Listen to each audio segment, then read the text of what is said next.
তো অনেক দিন পর বাড়িতে রান্না হচ্ছে হাঁসের মাংস। তো সেই রেসিপিটা তোমাদের সঙ্গে শেয়ার করব, মা রান্না করবে। তো যাই হোক, মা প্রথমেই আদা পেঁয়াজ রসুন সব কিছু কেটে কুটে নিয়েছে, আর তারপরে বসিয়ে দেবে হচ্ছে মাংস।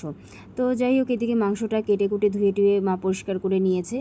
আর তারপরে কড়াইতে তেল দিয়ে মা আলুগুলো সুন্দর করে ভেজে নিয়েছে, বেশ আলুগুলো বড় বড় কেটেছিল। আর তার পাশে হয়েছিল মুরগির মাংস। তো যাই হোক, মুরগি আর হাঁসের মাংস দুটোই হবে। তো মা সেই তেলে দিয়ে দিয়েছিল হচ্ছে পেঁয়াজ আর জিরে ফোড়নে দিয়েছিল, আর পেঁয়াজটা ভাজা ভাজা হয়ে গেলে তার সঙ্গে দিয়ে দিয়েছিল হচ্ছে টমেটো কুচি। তো এইটা দিয়ে মা সুন্দর করে ভাজা ভাজা করে নেবে, বেশ সুন্দর করে।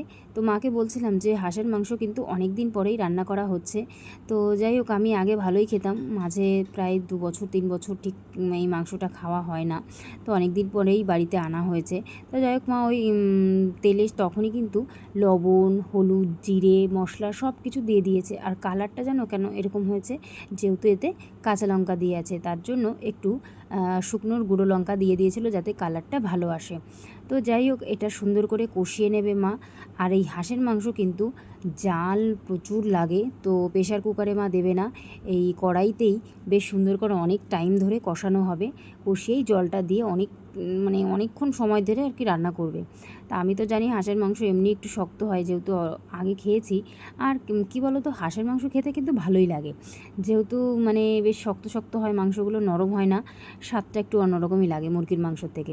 তো যাই হোক, মা সুন্দর করে কষিয়ে নিয়েছে। তা মাকে বলছিলাম কিন্তু কষানো মাংস কিন্তু দেবে, আমি একটু খেয়ে দেখবো কেমন লাগে, যেহেতু অনেক দিন পরে খাচ্ছি।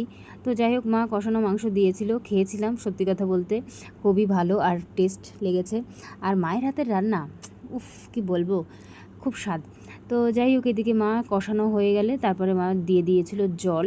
আর জল দেওয়ার পরে পরিমাণ মতো দিয়ে দিল একটু সামান্য লবণ, যেহেতু একটু লবণ কম হয়েছিল। তো যাই হোক, মা ঢেকে ঢেকে বেশ রান্না করছে। মাকে বলছিলাম মাংসটা কিন্তু বেশ সুন্দর করে তোমার জাল দিতে হবে, একটু শক্ত ছিল, যেহেতু হাঁসের মাংস এমনি একটু শক্ত হয়। তো যাই হোক, মা সুন্দর করে রান্না করার পরে দিয়ে দিল হচ্ছে শেষে গরম মশলা দিয়ে নামিয়ে দেবে মাংসটা। তো যাই হোক, আমি এই মাংস দিয়ে তো ভাত একদম খাইনি, ছিল হচ্ছে রুটি। তো রুটি দিয়ে খেয়েছিলাম এই মাংস, আর সবাই ভাত দিয়ে খেয়েছিল। তারপর পরে কিন্তু মা বসিয়ে দিয়েছিল মুরগির মাংসটা। তো যাই হোক, দেখো কালারটা এত সুন্দর এসছে, কী আর বলবো, মনে হচ্ছে এখনই খেয়ে ফেলি। তো যাই হোক, ভিডিওটা এই পর্যন্তই শেষ করলাম।